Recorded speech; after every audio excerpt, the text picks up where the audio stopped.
I'm Tom from DIY Life Tech, and this is an answer to the question of whether you can use the Swiffer Wetjet on a garage or basement floor. And the answer is yes, you absolutely can. It's actually a great way to clean the floor. You can see I've got my floor here that's pretty, pretty dirty. You can go ahead and press the button and spray and wipe that down just like I would inside.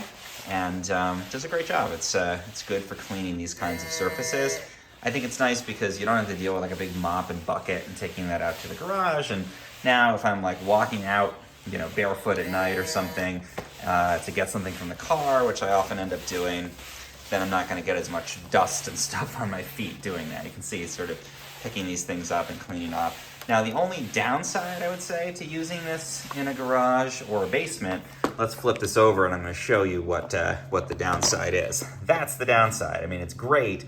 It's capturing a ton of dirt off of the floor, but it means you're going to have to switch out these pads quite a lot, especially if you haven't cleaned the floor with a mop in a while. So unlike inside where hopefully you don't have that much dirt on your floor, in a garage you're going to have to be swapping those pads out really frequently if you want to avoid any kind of issue with it getting saturated.